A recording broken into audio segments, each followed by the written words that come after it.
bouncy ride. Whoa! Is your car Whoa! hard to control? Scared to hit your brakes without flying through your windshield? Then have we got what you need.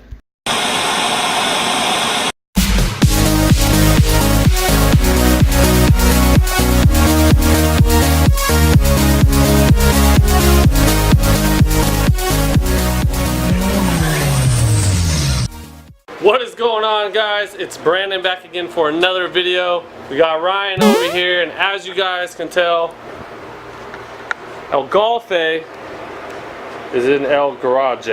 So we got some special things planned for the Golf. Guessing you guys probably already guessed by the beginning of this video what's going to happen to the Golf. A little video right here, but basically we got this car from a field for next to nothing.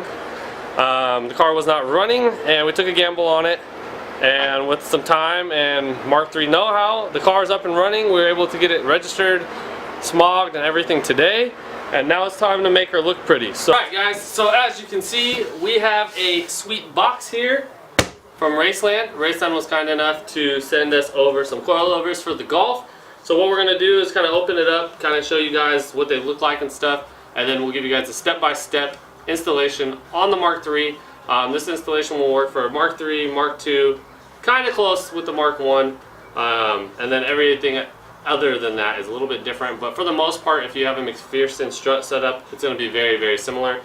You can go check out Raceland's website, and they'll have links to videos for specific cars if you need to find something specific that obviously we're not able to help you with. Ooh, these are pretty, dude.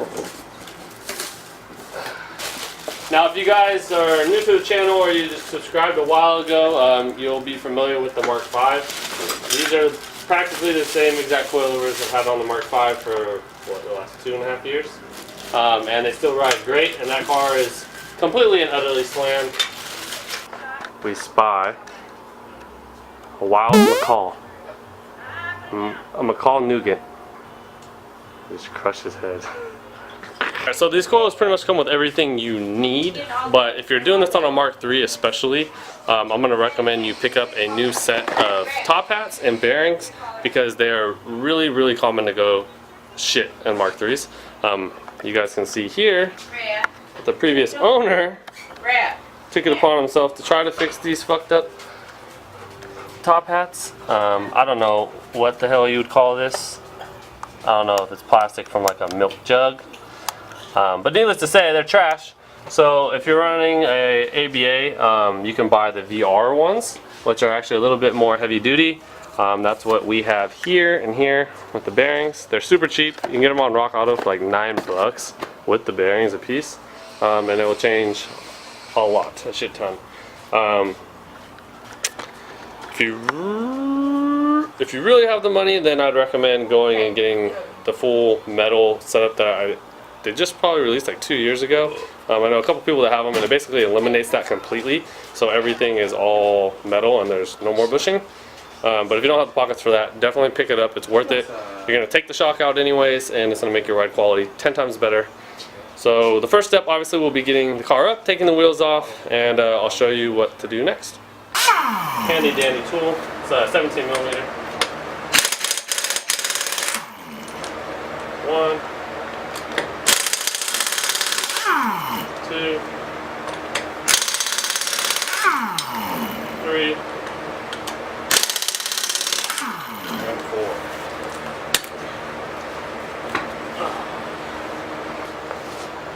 So the next step, obviously after taking the wheel off, is you're going to have two 18 millimeter bolts here that control the lower part of the shock and then your camber adjustment, and then you're going to have a 22, sometimes it's a 21 millimeter up here on top of the top hat. All you're going to really need is a ratchet and a wrench. Break these bad boys loose, and then we'll get to the top and we'll be able to blow everything up. Are your seats in the Jetta like Ryan here. It's fresh new coilover. Correctly adjusted to its proper height per Ryan. If you haven't seen his 350Z, this will explain a lot.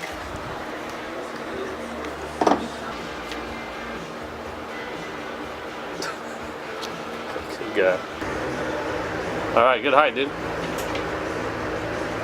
No way, that's it? Right? The tires are in the springs.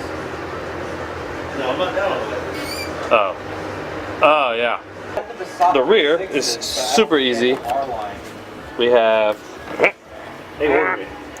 these little condoms that come off both sides, and you're gonna have one bolt here, and you're gonna have one bolt on the bottom of the shock, which I'll show you later, and that's literally it.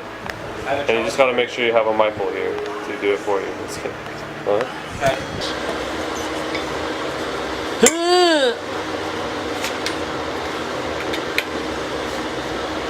I end up fighting the e-brake anyway, so I just left it off.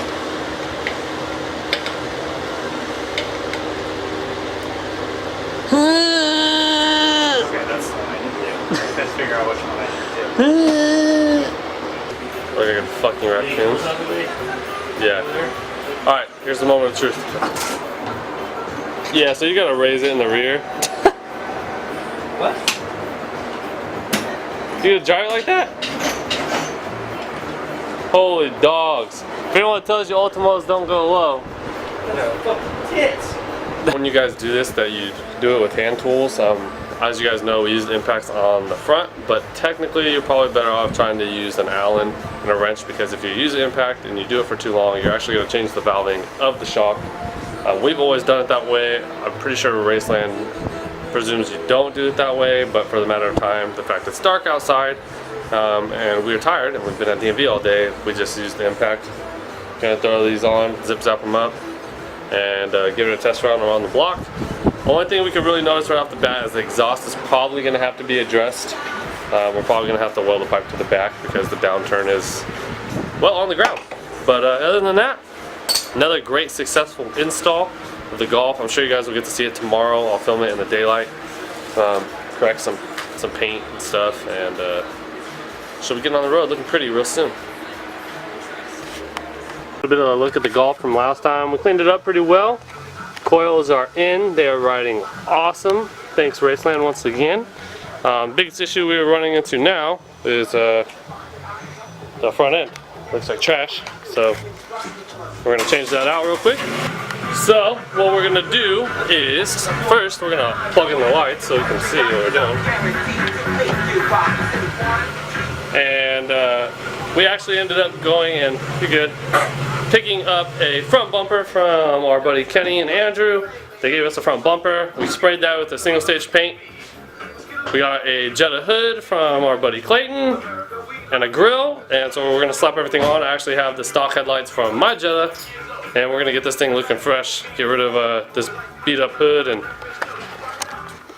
tore up grill and, well, the fucking mint ass bumper right here. So anyways, shouldn't take too long. The benefit to the Mark IIIs is the fact that everything from the front forward is practically the same. So the headlights swap right out, the grille swaps right out, and you don't have to change the bumper. Excuse me, you don't have to change the bumper, but we are, because, well, that one's trash. And the hood bolts right up, and she'll be looking good. I'm really, really impressed with these Racelands. Ryan has been driving this car all week, and at this height, dealing it no problem, and it has been, I would say, super comfy. You think? Yeah, super comfy. Yeah. Comfier than the Z. Yeah, definitely. So obviously these tires go a long way, but if you guys are definitely in the market for some budget coilovers, especially if it's going to be a daily and you want to slam it, Raceland is the way to go.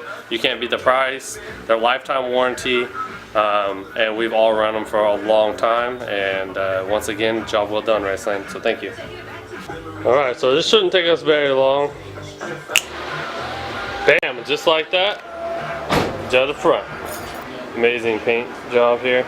So we went with the textured moldings, and you guys who know anything about Mark IIIs, you know that when you take the moldings off, they're near impossible to ever stick back again correctly. So that's kind of why we did it the way we did, and we didn't take them off. We didn't want to risk fighting and spending $500 on the tape to make them stick. They seem to shrink once they come off, and they just never want to go back on.